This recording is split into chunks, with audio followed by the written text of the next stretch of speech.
Assalamualaikum warahmatullahi wabarakatuh. Kita sudah membahas metodologi penelitian, teknik penulisan pada sampai pada bab 3. Nah, sekarang akan saya jelaskan cara membuat proposal tadi karena sudah sampai bab 3. Maka tugas akhir kalian nanti ya, baik untuk PBA maupun untuk Jawa, ya untuk semua mahasiswa. Jadi yang namanya proposal itu nanti itu hanya sampai pada bab 3 ya. Bab 1 itu didahului dengan judul ya, judul penelitiannya apa. Di dalam setelah bab judul ya ada kata pengantar, daftar isi gitu. Yang namanya proposal kan usulan kepada kampus atau kepada stakeholder. Kalian sebagai mahasiswa itu mengusulkan sesuatu yang perlu untuk diteliti. Yang perlu untuk diteliti itu kalau bahasa Arab, pendidikan bahasa Arab itu apa saja, kalau jurusan Jawa itu apa saja, kalau jurusan perbankan syariah itu apa saja, kalau PMI itu apa saja, disesuaikan dengan jurusannya atau prodinya masing-masing. Yang perlu diteliti itu apa. Sebagai calon sarjana strata 1 itu harus melakukan suatu penelitian. Nah, penelitian itu harus mengajukan usul kepada perguruan tinggi tempat kalian kuliah, usulan. Nah, usulan itu nanti diuji oleh kampus. Layak enggak kamu mengusulkan penelitian seperti itu, nanti diuji, namanya ujian proposal. Nanti ujian proposal, jadi ada istilah ujian proposal ya. Proposal itu harus terdiri dari apa saja. Yang pertama itu judul penelitian.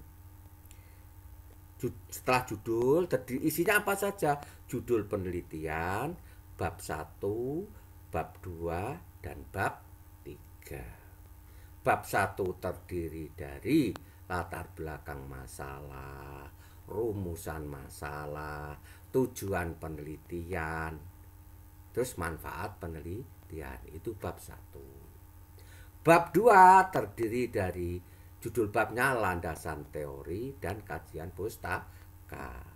Landasan teori itu apa? Teori-teori atau dasar-dasar hukum yang berkaitan dengan judul penelitian. Yang kedua, bab 2 adalah kajian pustaka. Kajian pustaka itu apa? Mengkaji hasil-hasil penelitian terdahulu kakak-kakak kelas kita atau dari kampus lain atau dari perguruan tinggi lain yang ada kemiripan, ada kesamaan dengan apa yang mau kita teliti. Itu namanya kajian pustaka, dikaji ya. Dan yang ketiga di dalam bab 2 itu terdiri dari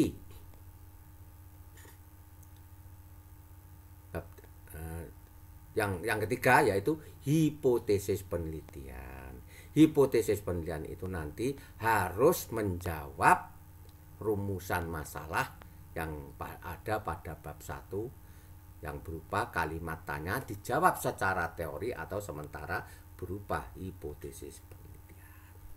Sedangkan bab 3 judul babnya adalah metodologi penelitian yang terdiri dari tempat dan waktu penelitian, jenis penelitian, teknik dan pengumpulan data, teknik pembuatan instrumen, dan analisis data. Cukup sampai di situ proposalnya nanti. Perlu kalian ingat nanti di dalam pembuatan proposal pun dalam mengambil rujukan kajian teori juga ada yang bagian akhir namanya lampiran-lampiran. Kalau proposal ingin lengkap ya ada lampiran. Kalau daftar pustaka harus ada daftar pustaka. Ada lampiran yang berupa instrumen atau angket. Kalau sudah ada, kalau belum ada ya biasanya tidak apa-apa, yang penting sudah dipersiapkan.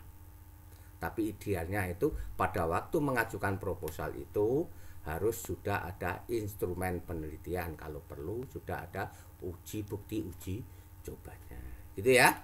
Oke, para mahasiswa sekalian, jadi tugas akhir kalian itu nanti adalah membuat proposal penelitian. Proposal penelitian itu nanti berisi judul bab 1, bab 2, dan bab 3. Untuk bab 4 dan bab 5 nanti saya jelaskan pada pertemuan berikutnya, itu setelah bab 4 dan bab 5 itu nanti berisi tentang hasil penelitian dan kesimpulan. Jadi bisa dimulai sekarang, kalian harus membuat tugas nanti kalian. Yang pertama UTS-nya itu kemarin sudah, yaitu membuat angket, gitu, membuat angket 2 variabel, dan yang kedua, yang UAS-nya adalah membuat proposal penelitian. Udah, itu nanti. Jadi saya bebannya hanya 2. UTS itu angket, dan UAS-nya adalah membuat proposal penelitian. Jadi bisa kalian bisa kerjakan mulai sekarang. Yang jelas nanti pada pertemuan akhir, pada ujian UAS itu sudah terkumpul semua, ya.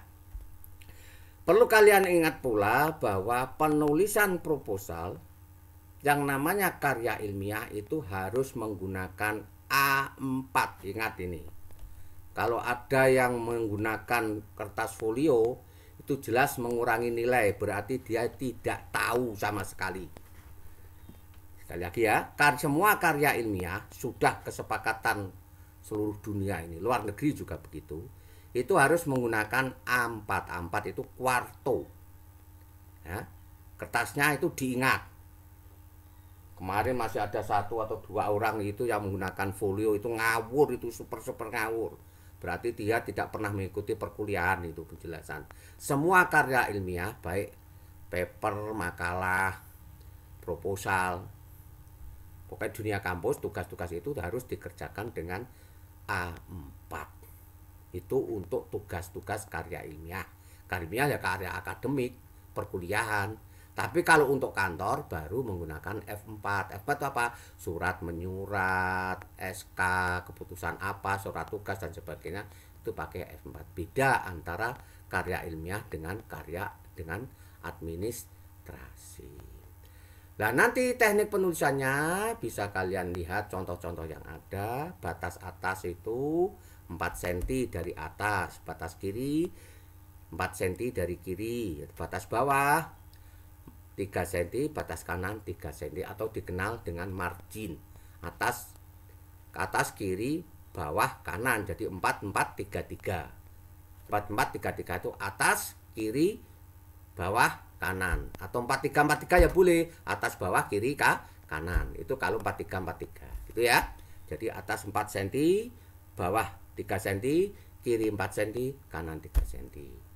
Kertasnya A4 atau kuarto, spasinya 2. Ingat-ingat, spasinya 2. Termasuk penting ya, kecuali spasi.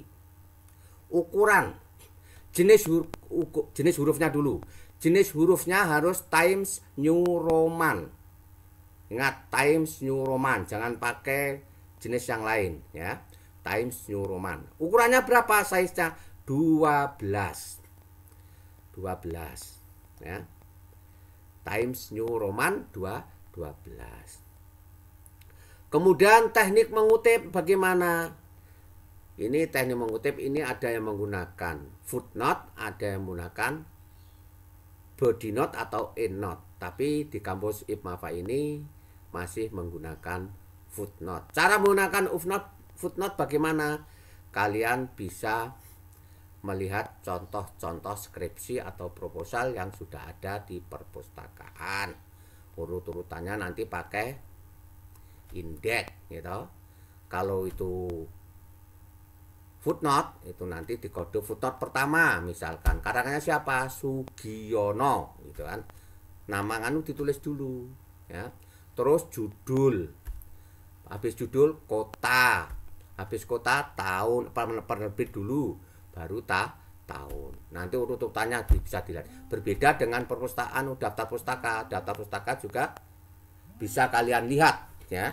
Bisa kalian lihat pada contoh-contoh penulisan yang sudah ada. Begitu yang perlu saya sampaikan. Nanti pertemuan berikutnya saya menjelaskan bab 4 dan bab 5. Ini untuk khusus bab 3 ini langsung kalian saya kasih tugas UAS, bisa dicicil atau dimulai dari sekarang karena kalian kaitannya dengan mencari referensi atau teori-teori dari perpustakaan. Sekali lagi, tugas akhir kalian nanti adalah membuat proposal yang hanya sampai pada bab 3. Pilihlah judul yang sesuai dengan apa yang menarik untuk diteliti menurut kalian sesuai dengan prodinya masing-masing. Terima kasih dan wassalamualaikum warahmatullahi wabarakatuh.